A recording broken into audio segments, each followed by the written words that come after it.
Bismillahirrahmanirrahim. Assalamualaikum warahmatullahi wabarakatuh. Para wargi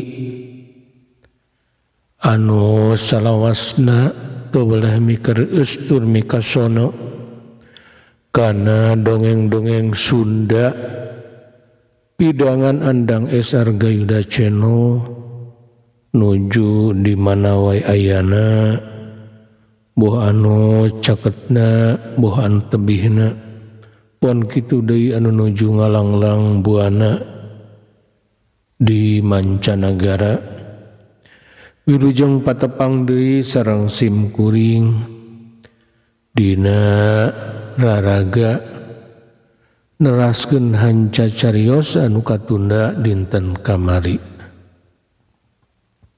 Pamugi wae para wargi sadaya nuju aya dina kawilujengan sehat lahir sehat batin kalayan patepang sareng kabagjaan patepang sareng anu dipilari kalayan aya dina panangtayungan krasening Gusti Jat Allah Rabbul Alamin.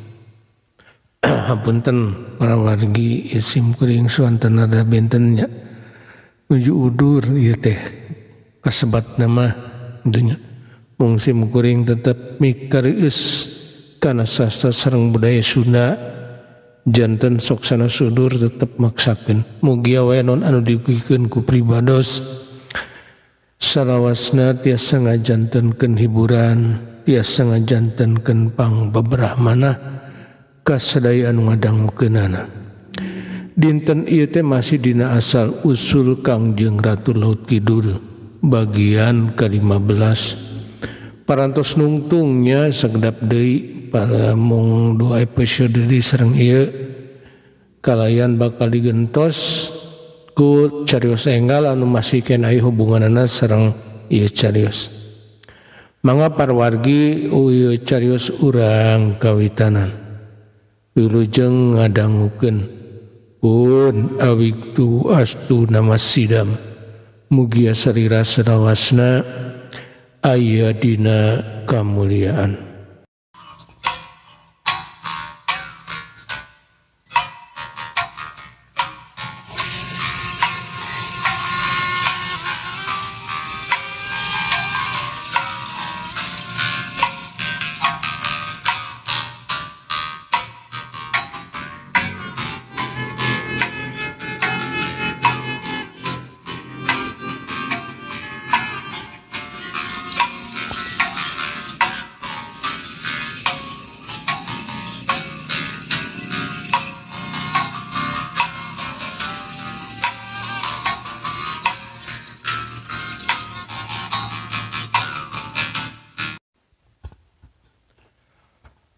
Asal usul Kangjeng Ratu Laut Kidul bagian ke-15 karyana andang SR Gayuda karya sim kuring.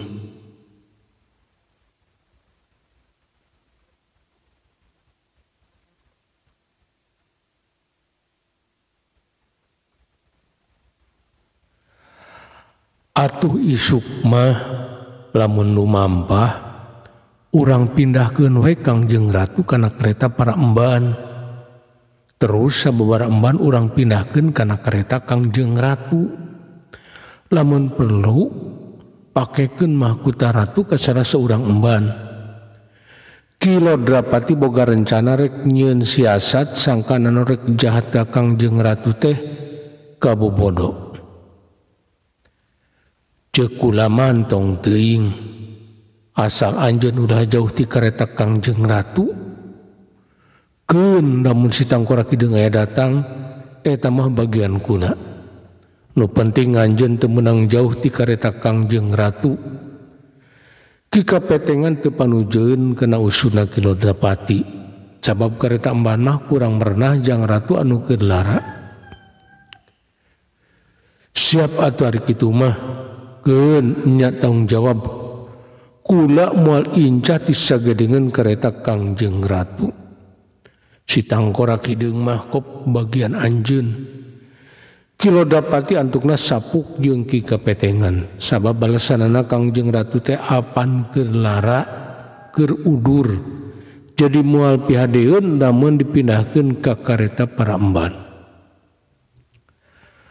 Peutingna para penggawa anu ahli dina mentangkeun gonewa ditempatkeun di nu singkur tapi awas ka ditu ka dieu.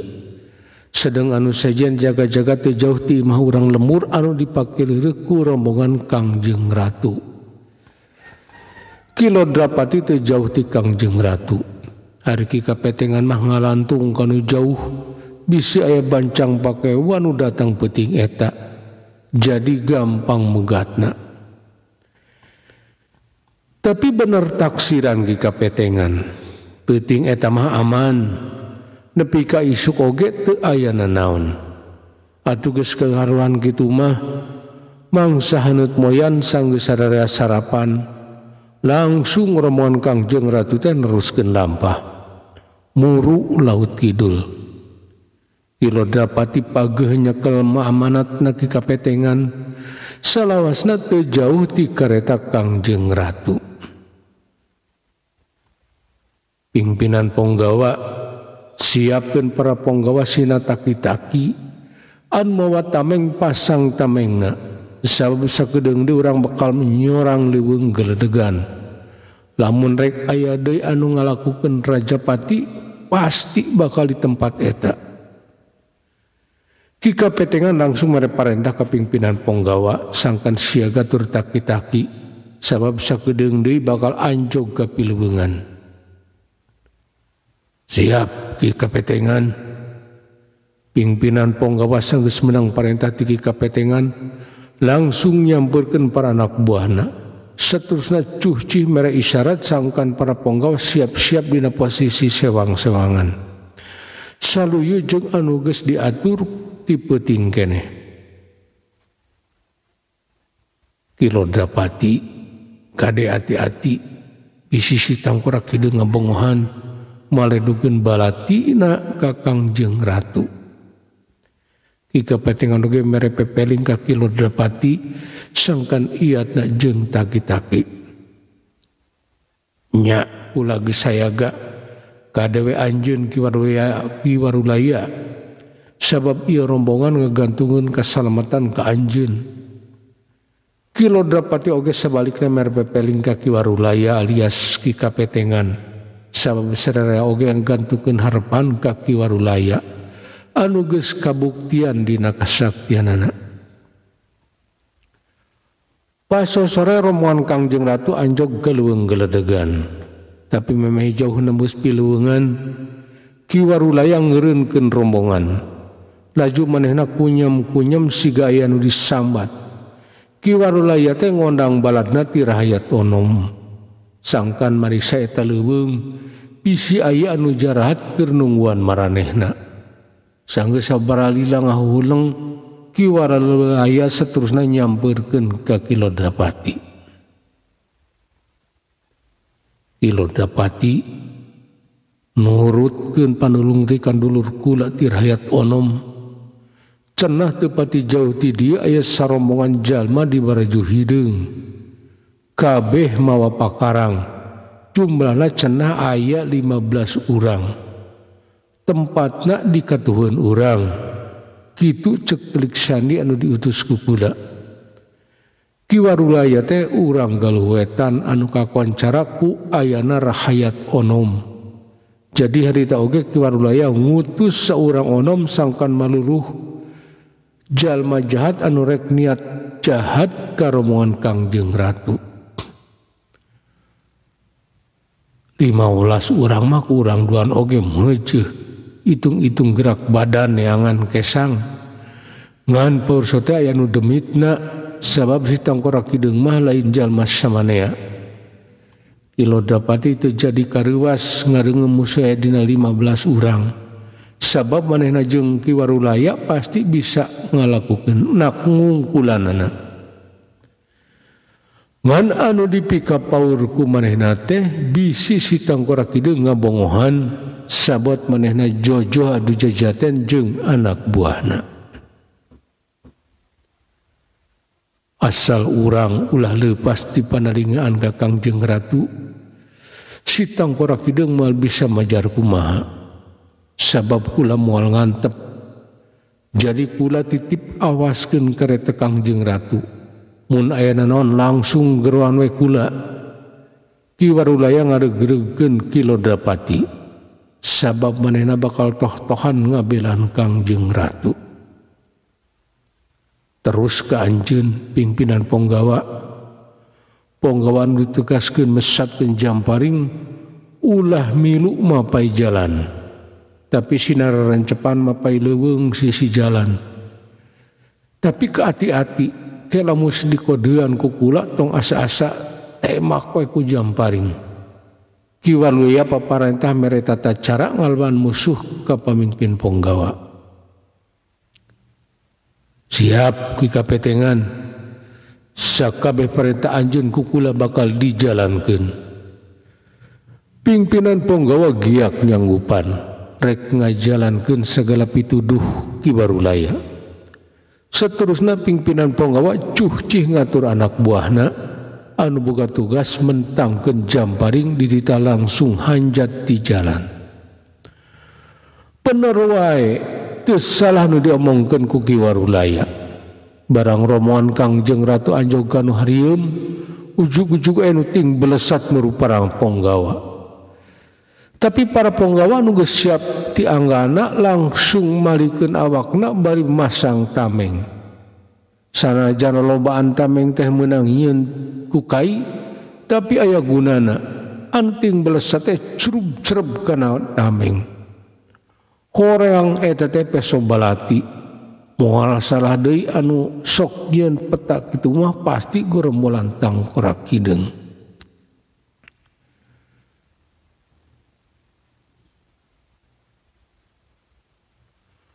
Gorombolan anu tadi maledukeun balati kacida kageteunana rehna teh hiji acan balatina anu meunang korban. Atuh teu tapasina deui marehna langsung jelung-jeleng mur rombongan Kangjeng Ratu. Tapi keur kitu Ki Warulaya mere isyarat ka para Ponggawa anu mawa gondewa. Pelesat Jamparing ujug-ujug ting belesat mur ka para gorombolan tang Korak Kideng. Aduh, sabaraha urang ting jerit kakeunaan ku Jamparing. Malih anu langsung perlaya sabukat tiruk beheungna. Anu sajen aya nu ingkud-ingkudan kakeunaan pingpingna, aya nu esod-esodan lantaran kakeunaan lebah beuteungna. Ki Warulaya mere deui isyarat belesat datang di Jamparing anu ting belesat muru ka gerombolan tang Korak Kideng. Sababaraha urang brak-bruk ka tiruk Jamparing. Sawareh deui langsung ku melebatna rajang ka para Ponggawa. Tapi Ki Warulaya teu cicingeun. Sakilat awakna cumrenat nanding kilat pedog Ki Warulaya ku melebat mapag para gerombolan tang Korak Kideng sakeplas rombongan jerat brak rubuh kebedengan ku bedogna Ki Warulaya.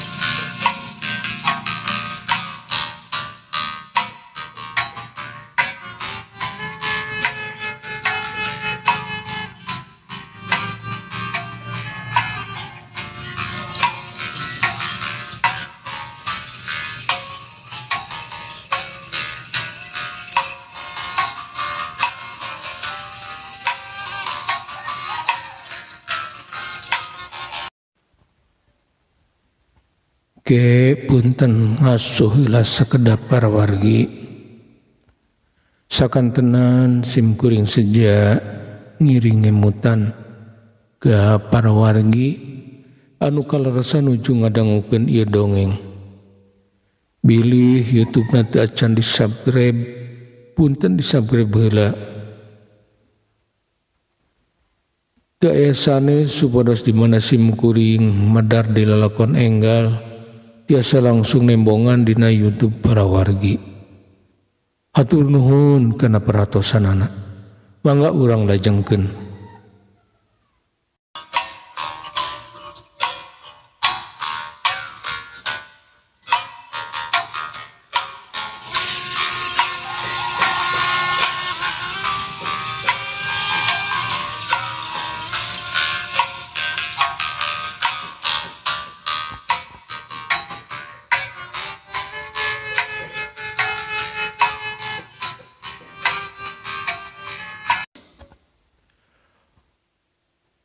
Waktu aya sababaraha urang anu rek muruk kana kareta Kangjeng Ratu, di dinya aya Kilodapati.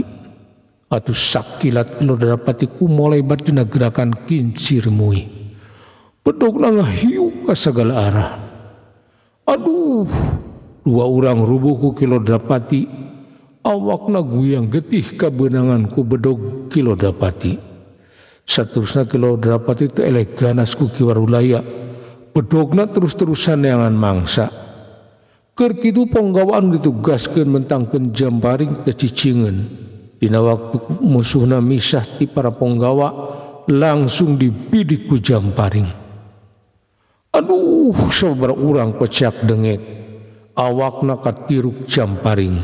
Laju brak-bruk rubuh niban remah. Atuh sagebragan oge para ponggawa teh kadi sababaraha urang deui. Itu na oge teu bisa laluasa dina gerakan. Sabab Ki Warulaya ngamuk lir banteng kataton. Teu mere kasempatan ka musuhna pikeun bisa leupas ti manehna. Ciat! Ki Warulaya ngabentak. Pedogna kumolebat ka cida cepetna. Gabres! Pedog Ki Warulaya ngagabres ka sarasa urang musuhna anu pangdekeutna. Aduh, tobat! Awak anu kasabat pedog Ki Warulaya langsung ngagedebut, peheungna rek meh syapat, laju ngusek teu hudang deui.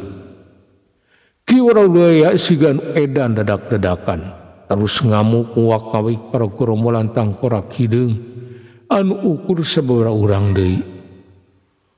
Para ponggawa anu ngajaga kareta Kangjeng Ratu najan teu aya musuh anu nepi kabeh dinya, tapi kabeh oge taki-taki ngajaga segala kemungkinan. Bener wae tina jero rungkun ujug-ujug anu tinggara jeleng.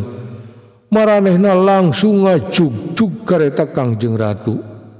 Horeng eta teh siasat si tangkorak hideung. Manehna ngahajak ngajurungkeun sabagian anak buahna pikeun ngeroyok Ki Warulaya. Sebagian deui nungguan kasempatan anu hade pikeun langsung narajang kana kareta Kangjeng Ratu. Der atuh para ponggawa campuh jeung rombongan jalma-jalma jarahat.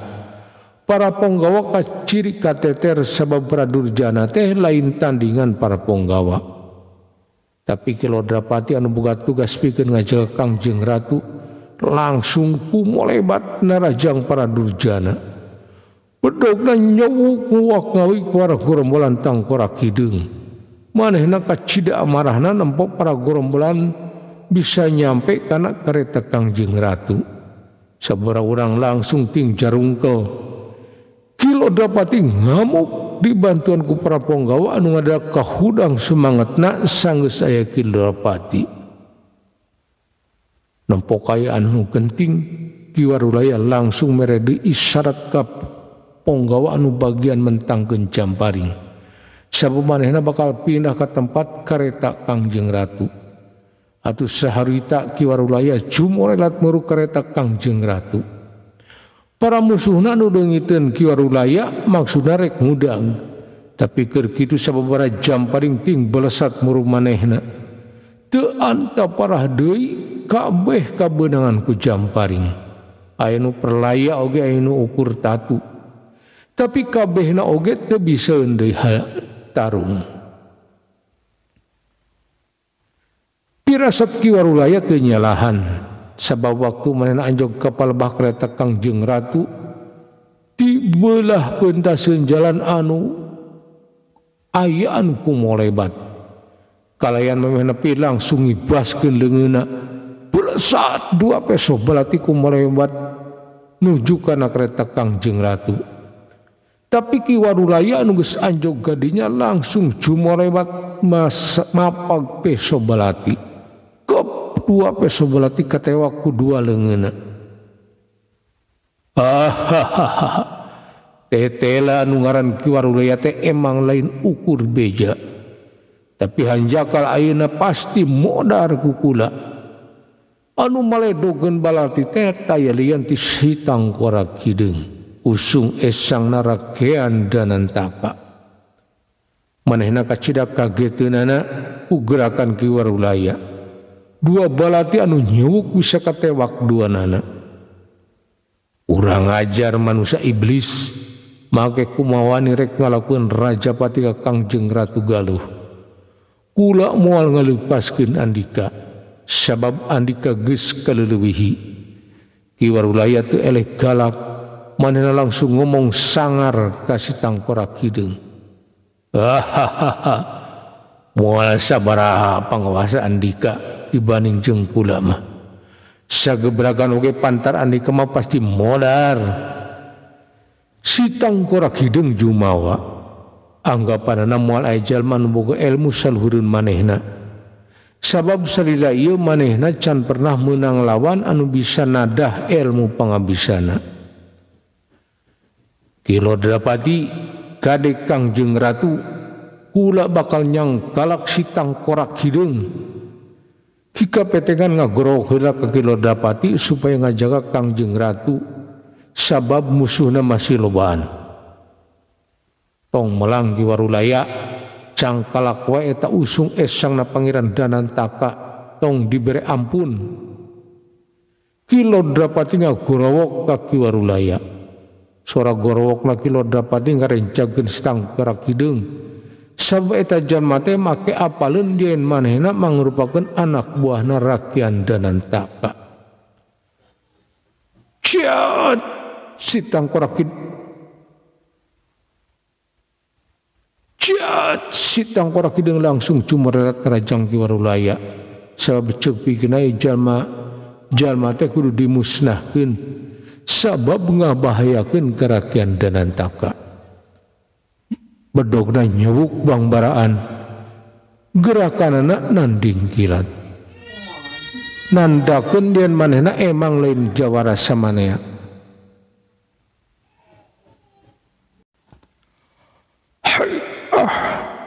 Ki Warulaya atau Ki Kapetengan meunang panarajangan sakitu cepetna gentak ngobahkeun awakna dina jurus malipir pasir. Suku katuhna ditarik keluar, awakna langsung ngagilek ngepisan. Kalayan waktu panarajang Sitang Korak Hideung ngaliwat, sakilat padongna kumo lebat rek nigas cangkeng Sitang Korak Hideung. Eit lakadalah Sitang Korak Hideung kacida kageteunana, teu nyangkeun musuhna bakal nyieun gerakan sarupa kitu. Tapi dina kaayaan kitu buru-buru ngagibegeun awakna, kalayan langsung cingkrak kagigir. Pros sambetan bedog Ki Warulaya ukur nyabet angin. Ciat modar Sitang Korak Hideung. Ki Warulaya teu ngantep, langsung sul tepus ku sambetan bedog rek narok sirah Sitang Korak Hideung. Bedogna ngahiuk ka cida tarikna, tanda eta gerakan teh dibarengan ku tenaga jero anu rongkah. Haitah pelentrang sara bedog diadu nimulkeun silalatu. Bakat ku tarik-tarikna bedog diadu. Tapi basa bedog ngoleh batrekna rok sirah Sitang Korak Hideung, langsung ibaskeun bedogna kaluhurna dah bedog Ki Warulaya. Ciat modar si Warulaya, Sitang Korak Hideung malik nerajang. Suku katuhna ngoleh batrekna jong kanjut. Kalayan basa Ki Warulaya jingkrak ngingkahan pananjongna, sakila Sitang Korak Hideung nyabetkeun bedogna dina gerakan anu kacida cepetna. Haitah Ki Warulaya lain jalma samanea, najan panarajang Sitang Korak Hideung kacida cepetna ngan sakilat bisa ditangkis. Bedogna nyewuk mapak bedog Sitang Korak Hideung. Pelentrang deui dua bedog diadu. Silalatu muncrat ing borelak, bakat ku tarik-tarikna bedog diadu. Ciat Ki Warulaya males nerajang. Pedogan tadi diadu langsung ku mulai batrek nigas beung sitang korak kideng. Kalian gerakan di barengan ku tanaga jero. Pedog nangah hiuk pangbaraan. Haik panarajang tiki warulaya anu kacida cepatna hampir ngagebres kana ti koros sitang korak kideng. Tapi manehna langsung ngaragrageun awakna ngagorentel ngajauhan ki warulaya. Renghapna turun naik kacida cepatna nandakeun manehna manggih kariwas. Urang ajar warulaya. Ciat bakatku amarah. Awakna langsung ngajaul bari ngibaskeun leungeun katuhuna. Pelesat anu jumorelat mur awak ki warulaya muru kana ti koro. Horeng sitang korak kideng teh maledukeun balati ka ki warulaya. Tapi ngan sakilat ki warulaya ngagilekeun awakna. Kaya leungeun katuhuna langsung newak anu jumorelat. Kepes balati teh katewa ku ki warulaya. Sok sanajan kolebat balati anu kacida cepetna sabab dibarengan ku tanaga jero, tapi ki warulaya emang teu aya duana. Kurang ajar sia sitang korak kideng lain deui amarahna. Peso balatina bisa katewa ku ki warulaya. Kubituna awakna langsung agajeleng muru ki warulaya. Maksudna rek nerajang dina jurus kerudang ngapak. Tapi ki warulaya surti kana gerakan sitang korak kideng anu ngajaul rek ngagunakeun jurus garuda ngapak. Ku kitu nangan sakidat peso balati anu menang newak dikibaskeun make tanaga jero anu kacida rongkahna. Pelesat peso balati terek meh teu katempo kolebatna.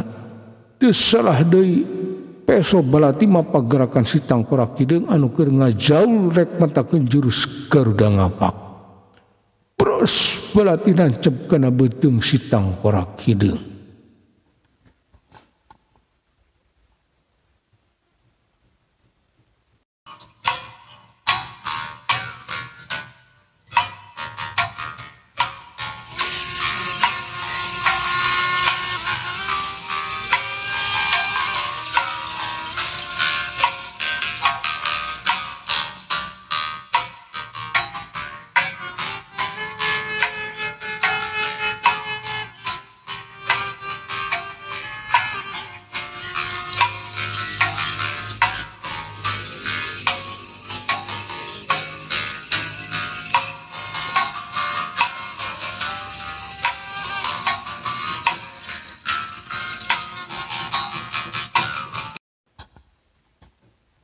Pun barwargi rupina carios nyambung asal usul Kangjeng Ratu Laut Kidul bagian ke-14 dicekapkeun mung dugi ka dieu. Enjing atanapi pageto manawi urang dipareng umur nu panjang tiasa ditepangkeun deui dina kalajengan ieu carios. Bobor sapanon carang sapakan mugia agung cukup lumur jembar pangampura kersang ngahapunten kana sanes kanten kana luputan kalepatan simkuring dina tata cara ngadugikeun ieu carios. Bilih kirang nyugemakeun atanapi seueur kaluputan kalepatanan dina tata cara ngadugikeunana. Wilujeng kantun para wargi. Wassalamualaikum warahmatullahi wabarakatuh.